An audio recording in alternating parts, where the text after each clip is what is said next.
Todo lo que siempre había pensado sobre el cerebro ha resultado no ser cierto tras estudiarlo a fondo. Richard Hayer. A todos nos gustaría ser más inteligentes, pero apenas sabríamos especificar lo que eso significa. Desde hace más de 100 años, la ciencia trata de averiguar qué elementos de nuestro sistema nervioso resultan clave para poder calificarlo de inteligente. Eduardo Punset conversa hoy con Richard Hayer, neurocientífico que emplea las nuevas herramientas de la neuroimagen en el estudio de la inteligencia humana.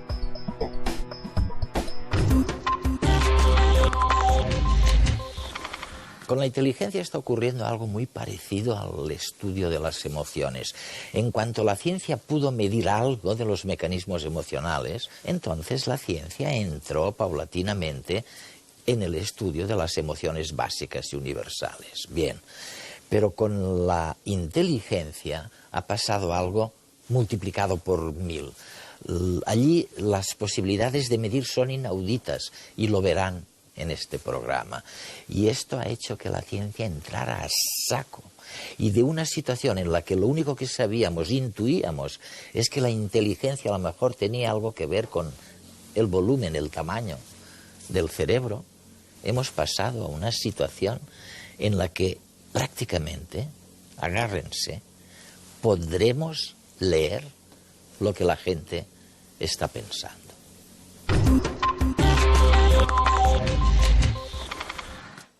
Qué cambio, ¿no? Qué cambio, profesor Hayer.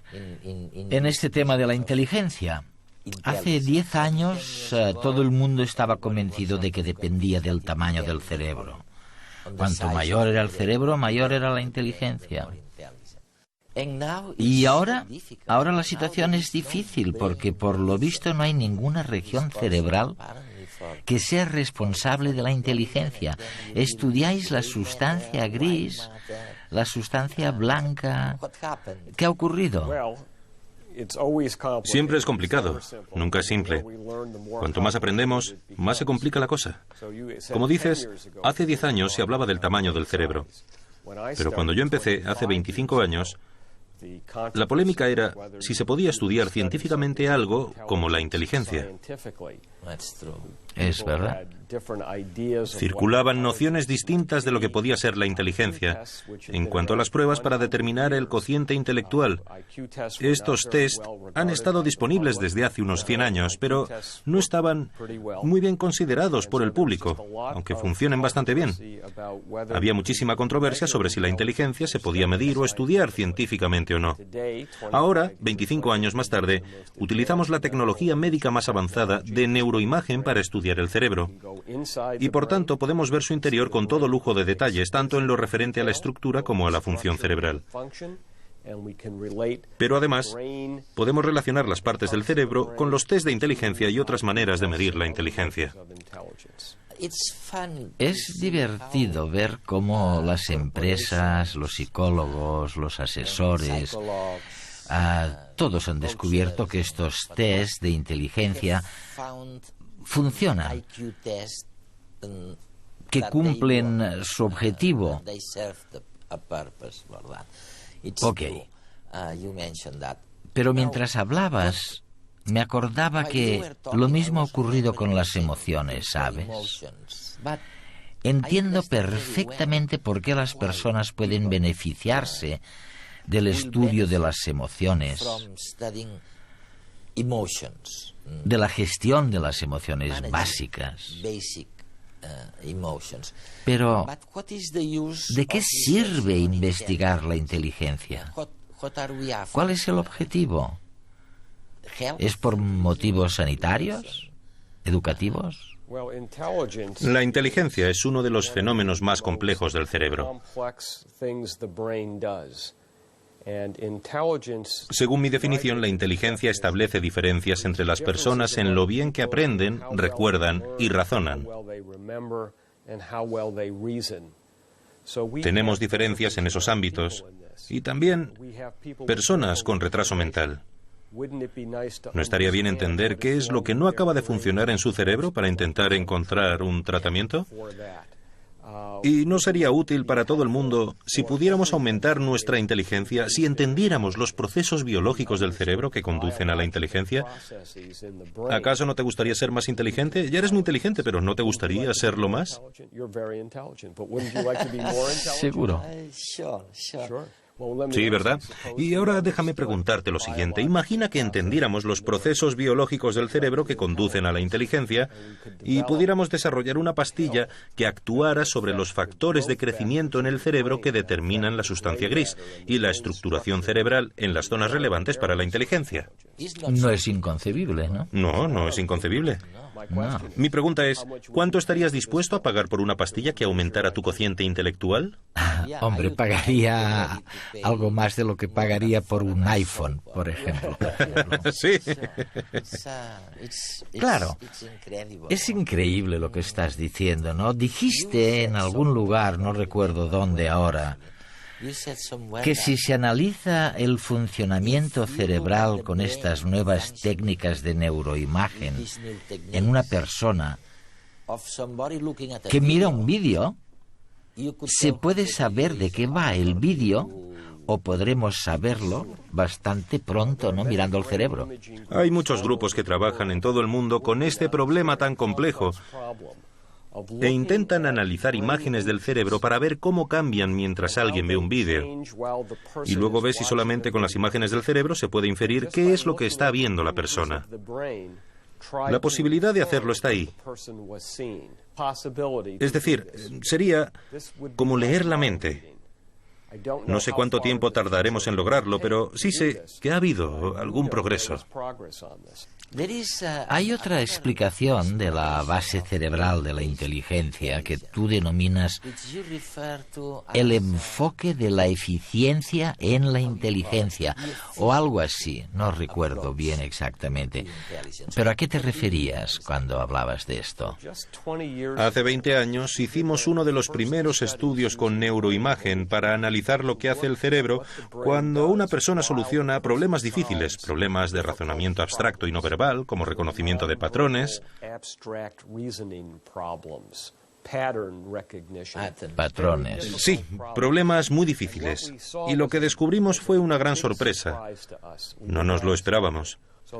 Cuanto más duro trabajaba su cerebro, peor lo hacían. Y cuanto mejores resultados tenían en la prueba, menos trabajaba su cerebro. Fue una gran sorpresa. Pensábamos que sucedería lo contrario.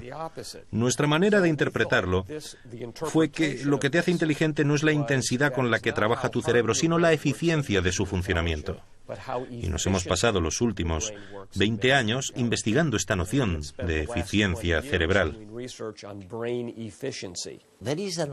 Otra cosa que me parece fascinante de los resultados de vuestra investigación es que decís que la base cerebral de la inteligencia tiene mucho que ver con la memoria, la atención y el lenguaje. Sí. Hablaremos luego del lenguaje. Muy bien. Pero, ¿a qué os referís cuando decís que la base cerebral de la inteligencia tiene mucho que ver con la memoria? ¿Por qué? Hemos estado estudiando qué partes del cerebro se relacionan con las puntuaciones en los test de inteligencia. El motivo por el que los test que miden el cociente intelectual funcionan tan bien es porque incluyen una muestra de los distintos tipos de habilidades mentales que tienen las personas. Cuando correlacionamos la puntuación en los test de inteligencia con la cantidad de tejido cerebral, la cantidad de sustancia gris del cerebro, buscamos las partes cerebrales en las que hay una mayor relación. Es decir, aquellas en las que cuanta más sustancia gris hay, mayor es la puntuación. Y lo encontramos en algunas áreas cerebrales, distribuidas por todo el cerebro, pero ubicadas en las mismas zonas que la memoria, la atención y el lenguaje. ¿Y el lenguaje? Por tanto, creemos que la inteligencia de los seres humanos se construye sobre esos procesos psicológicos básicos. Cada día nos cruzamos con pequeños héroes que poseen grandes capacidades, si bien no nos damos cuenta y lo consideramos normal. Mira, justo detrás de tu taza de café hay uno de ellos. Yendo y viniendo de un lado a otro del restaurante, los camareros poseen increíbles memorias que les capacitan para recordar un gran número de peticiones y caras de clientes. Una habilidad desarrollada a través del continuo ejercicio de sus funciones al servicio de lo que deseamos. Yo quiero un té con limón. Un cortado corto de café. Cortado corto de café. Agua con gas con una rodaja de limón. Un café con la leche natural.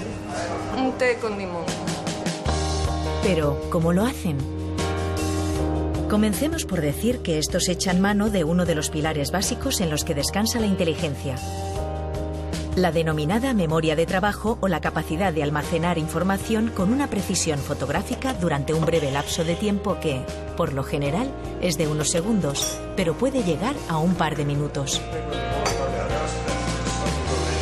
El tiempo que el camarero puede retener la información limita el resto de los recursos de procesamiento de la inteligencia, comprometiendo las otras tareas que deba realizar. Para recordar todas las comandas, lo primero que sirve es la experiencia de hacerlo cada día. Si es una mesa grande que hay 6 personas, intento quedarme con la cara para llevarle lo que me ha pedido a esa persona. Intento también recordar a algún amigo si toma algo y asociarlo a él. 2 como yo, 2 como mi amigo tal. Sí. Digo, esta va a ser tiquismiquis y me lo va a pedir descafeinado, descremado, desnatado, con sacarina.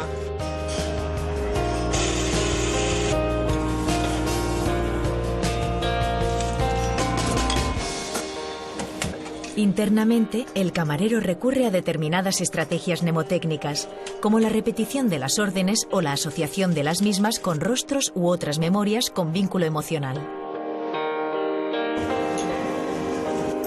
Estas agrupaciones son básicas para poder retener a corto plazo la información recibida y utilizarla luego, así como para almacenarla a más largo plazo.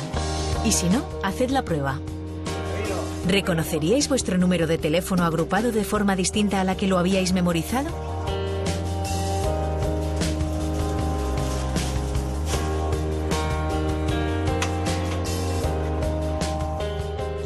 Me has mencionado la sustancia gris. Eso nos lleva a otra pregunta fascinante. La sustancia gris aparentemente, corrígeme si me equivoco, parece variar según el sexo. Los hombres tienen más sustancia gris y menos sustancia blanca que las mujeres. Es así, ¿no? Hay esta diferencia entre los sexos. Eduardo, es una pregunta complicada. Sí, algo. Para empezar, como promedio, los hombres tienen el cerebro más grande que las mujeres. Pero se trata de un promedio y es una diferencia pequeñísima. Muchas mujeres tienen el cerebro más grande que muchos hombres. Hay mucho solapamiento. Y los hombres y las mujeres tienen la misma inteligencia. Pero cerebros distintos. Cerebros distintos, sí. Así que la pregunta es, ¿de cuántas maneras distintas puede organizarse un cerebro para la inteligencia? Al parecer, el cerebro se organiza de una manera en los hombres y de otra manera ligeramente distinta en las mujeres con la misma inteligencia. Y la razón por la que es importante no es para estudiar las diferencias entre hombres y mujeres, sino porque esto demuestra que el cerebro es muy flexible y que tiene distintas maneras de hacer lo mismo. Pero siempre que hablamos de diferencias entre hombres y mujeres en el cerebro o en una actividad mental, debemos tener claro que hay más similitudes y coincidencias que diferencias. No se puede mirar un cerebro y decir, este es el cerebro de un hombre, o ese es el cerebro de una mujer. Hasta ahora la inteligencia era como el alma, difícil de definir y más aún de situar, si bien, hoy en día, es posible vislumbrar su actividad. Las técnicas de visualización nos han permitido ver que no existe un centro en donde resida la inteligencia, sino diversas áreas relacionadas con ella, principalmente en los lóbulos parietal y frontal, así como en el cuerpo cingulado anterior. Áreas que están más densamente desarrolladas en cerebros geniales como el de Einstein. Además, a este nivel, el de la genialidad, se da otra curiosa característica. Y es que en promedio no hay diferencia entre la inteligencia de un hombre y una mujer, Pero entre los genios son más escasas las mujeres y solo 1 por cada 10 hombres alcanza esas cotas de inteligencia. A lo que hay que añadir que esas excepcionales féminas lo logran a través de la activación de áreas cerebrales distintas que los hombres. Así, en el hombre, la mayor parte de la materia gris, el procesador, implicada en la resolución de problemas, se encuentra en el lóbulo temporal, en una de las áreas relacionadas con el lenguaje, el área de Wernicke. Mientras que en las mujeres, la materia gris que se encuentra correlacionada con la inteligencia se halla en el área de Broca, también implicada en el lenguaje.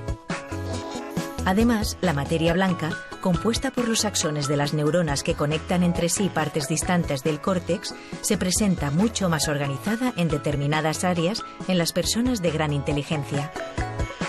Y es que esta no solo requiere capacidad de procesamiento, sino también velocidad. Y la materia blanca del cerebro corresponde a las vías de alta velocidad. Por tanto, el cerebro de las mujeres más geniales presenta más materia blanca ordenada que el del hombre, en especial en el lóbulo frontal. Ya que mientras uno basa su inteligencia en la potencia de su procesador, en la otra prima la velocidad, y sin embargo, tanto si estas dos capacidades son elevadas como si una de ellas es mayor que la otra, se alcanzan los mismos niveles de inteligencia.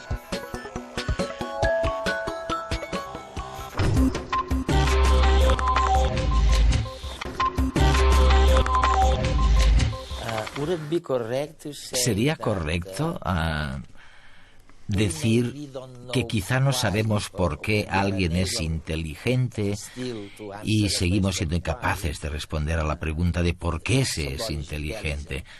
Pero en cambio conocemos las morfologías, los lugares importantes para ser inteligente. Y en esto hay algo de nuevo muy fascinante. Por lo visto, habéis descubierto que la potencia de procesamiento del cerebro es extremadamente importante. Y eso está relacionado con la sustancia gris, tal vez. Y otra cosa muy importante es la velocidad, distinta. La velocidad a la que se puede calcular y unir cosas separadas entre sí. Y eso probablemente depende de la sustancia blanca. Es verdad. Si eso es cierto, significa algo, ¿no? Esto se ha sabido durante muchísimos años y muchos otros investigadores han trabajado sobre la relación entre la inteligencia y la velocidad de procesamiento de información. Todas las capacidades mentales, incluido el lenguaje, son siempre una combinación de sustancia gris y sustancia blanca. Es como si fuera un ordenador donde la sustancia gris es el procesador y la sustancia blanca es la velocidad, la rapidez del ordenador. Imagina 2 ordenadores, uno con mucha memoria pero con muy poca velocidad, y otro con mucha velocidad pero con una memoria reducida. Si observas a ambos ordenadores haciendo lo mismo, parece como si funcionaran al mismo nivel, pero internamente se trata de una combinación distinta que conduce al mismo resultado. Hay algo, una pregunta que constantemente flota en el aire. Se trata de este asunto de los genes, ¿no? Sí. La herencia genética. Las bases biológicas de la inteligencia. Según se dice, es o son los genes la base de la inteligencia. En este punto, nuevamente, lo maravilloso de tu investigación es que demuestras con enorme modestia lo complicado que es, y que las cosas no son tan sencillas como la gente piensa. Uno de los aspectos complicados es que cuando estudiamos los casos de gemelos, entonces sí, no hay ninguna duda. Si son gemelos idénticos, su inteligencia suele ser muy parecida. O sea que los genes serían importantes. Sabemos que la inteligencia, según se mide por los test, es hereditaria. Y lo sabemos por estudios no solo de gemelos idénticos, sino de gemelos idénticos separados en el momento de nacimiento y criados por familias distintas. De adultos, su cociente intelectual no está relacionado con las personas que los han criado, sino con su gemelo, aunque no lo hayan conocido nunca antes. ¿Cuál sería el experimento que te gustaría que comentáramos sobre la inteligencia, ¿no?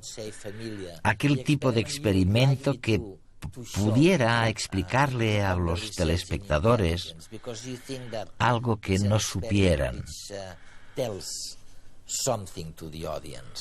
sobre la inteligencia. Déjame que te cuente uno de mis experimentos favoritos que hicimos hace muchos años. En 1992, después de descubrir por primera vez esta relación de eficiencia. Nos preguntamos qué es lo que hace que un cerebro sea eficiente y si esto... Bueno, si es esto lo que sucede cuando uno aprende algo complicado. Hicimos un experimento para estudiarlo en varias personas. Les enseñamos a jugar a un videojuego durante unos minutos y después obtuvimos imágenes de su cerebro mientras jugaban. A continuación les pedimos que practicaran el juego durante 50 días. 50, sí, y mejoraron muchísimo. Luego volvimos a obtener imágenes de su cerebro. El juego que utilizamos fue el Tetris, que hoy en día es famosísimo. Pero cuando hicimos el experimento en 1992 no era tan conocido. Lo que vimos fue que la segunda vez que jugaron a Tetris, después de 50 días de práctica, las imágenes de su cerebro mostraron menos actividad. Menos. Sí, incluso aunque el juego era más rápido y más difícil. Se habían acostumbrado. Eso es, así demostramos que el cerebro se vuelve eficiente. De hecho, les hicimos a los participantes una prueba de inteligencia y cuanto mayor era su puntuación en el test, más eficientes se volvieron sus cerebros. El experimento demuestra que el cerebro se vuelve más eficiente cuando aprendemos algo complicado y que esto tiene algún tipo de relación con la inteligencia. Frente a grandes problemas, el cerebro que mejor resuelve no es el que más se devana, sino el que menos trabaja, mostrándose relajadamente más eficaz. Sin embargo, para esa relajación cerebral es indispensable llevar a cabo un aprendizaje previo, a menudo tedioso, hasta desarrollar ese talento ordinario o extraordinario que poseemos.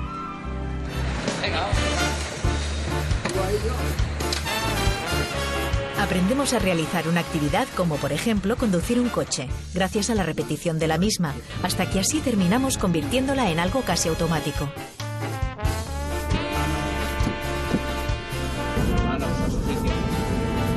Con cada clase, nuestro cerebro se va familiarizando, sin notarlo, con las distintas variables implicadas en la conducción. Ensayos que más tarde nos ayudarán a afrontar y tomar decisiones, a veces vitales, en cuestión de segundos. En una incorporación, el cerebro localiza las posiciones espaciotemporales de los otros coches, mientras que rescata de la memoria el uso de los pedales y las marchas, los retrovisores y luces. Y además, toma decisiones para mover nuestros músculos llevando a cabo todas las acciones necesarias. Una multiplicidad de cálculos que el cerebro procede a realizar en un instante gracias a otro tipo de memoria, denominada procedural, que crea un cierto automatismo a través del aprendizaje. Así, repitiendo y repitiendo las mismas situaciones externas y las mismas respuestas internas, conseguiremos cierta destreza en cualquier actividad. Segunda, Silvia. Silvia, segunda, que eso es cuarta, Silvia. Vamos, que cámbiala. Una destreza que se refleja en el cerebro en un menor consumo energético a la hora de realizar esa actividad de nuevo, lo cual es especialmente cierto en individuos con una inteligencia superior a lo normal.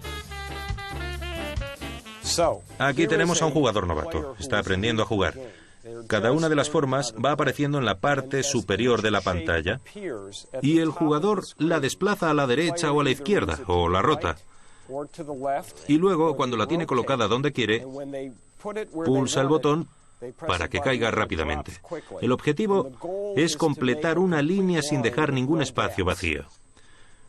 Se empieza con el reto de lograr 40 líneas y se calcula el tiempo que se tarda. Muchísimo, ¿no? Bueno, para mí son 3 minutos, ese es mi récord. Esta persona lleva 2 líneas en 38 segundos. Ha completado 2 líneas. Como ves, se le nota inseguro, va hacia atrás, hacia adelante, deja espacios vacíos. ¿Lo ves? ¿Lo ves? Mira, mira. No es muy eficiente. Bueno, ahora ha completado 2 líneas a la vez. Muy bien. Ahora tenemos a un jugador con muchísima experiencia. El juego es a tiempo real. No está manipulado. Es a tiempo real. De nuevo, el objetivo son 40 líneas. Es ver cuánto se tarda en completar 40 líneas.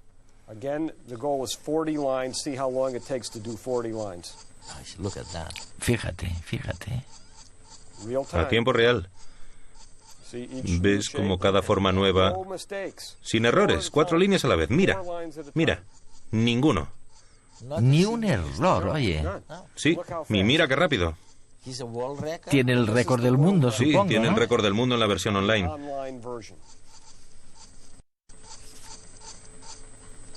Va tan rápido que cuesta creer que lo esté haciendo un ser humano. Ya lo tenemos. Recuerda que la otra persona tardó 38 segundos en conseguir 2 líneas. 38 segundos. Increíble. Es fabuloso. ¿Cómo lo hace el cerebro? Imagina que pudiéramos sacar imágenes del cerebro mientras esta persona juega a Tetris así. ¿No sería interesante? Incluso al hacer algo sencillo, una tarea sencilla, hay una nueva manera de obtener imágenes del cerebro que se llama magnetoencefalograma, o MEC, eso es. Y se pueden obtener imágenes milisegundo a milisegundo de la actividad cerebral para ver cómo se transmite la actividad de un lugar a otro en el cerebro. Aquí verás lo que pasa un segundo después de que aparezca una luz en la pantalla. La persona tiene que apretar un botón si la luz sale por la derecha y otro botón si la luz sale por la izquierda. Una persona, un destello de luz, un segundo. El proceso está ralentizado para que pueda analizarse con más claridad. Y la pregunta sería, ¿qué partes del cerebro toman esta decisión tan sencilla? Vaya, oye, primero fue esta zona, ¿no? Sí. Te lo volveré a enseñar e iré deteniéndolo. Alrededor de 195 milisegundos después de que se encienda la luz, la zona visual está muy activa porque la zona visual ha visto la luz. Luego, se activa la zona de la memoria. La persona recuerda este botón para esto y este botón para aquello. Y ahora vemos cómo se ilumina la zona motora, porque está moviendo el dedo para pulsar. Tienes la parte visual, luego la memoria y luego la parte motora, ¿no? Es increíble, Sí. oye. Pero ahora mira la parte frontal. Es la región verbal del cerebro, que se activa tras solamente 510 milisegundos, medio segundo. Mira cómo circula la información por el cerebro. Y después, tras 800 o 900 milisegundos, todo se queda muy tranquilo. Imagina lo que pasaría si pudiéramos obtener imágenes así, mientras alguien está jugando al Tetris y tomando todas estas decisiones tan complicadas. Bueno, la verdad es que cuando nos encontramos, y parece increíble, ¿no? Cuando nos encontramos con alguien inteligente, reconocemos enseguida que es inteligente. Decimos, esta persona es inteligente. Ahora, que no nos pidan qué es ser inteligente, porque todavía no lo sabemos muy bien. Y todavía sabemos menos por qué uno es inteligente y el otro lo es algo menos. Tenemos algunas aproximaciones, y es lo que hemos visto en este programa, que nos explican el comportamiento inteligente o no inteligente de grupos, de colectivos, pero no necesariamente de individuos. A veces pienso, a medida que me hago mayor, que si aprendo una cosa nueva tengo que olvidar otra antigua. Richard Hayer.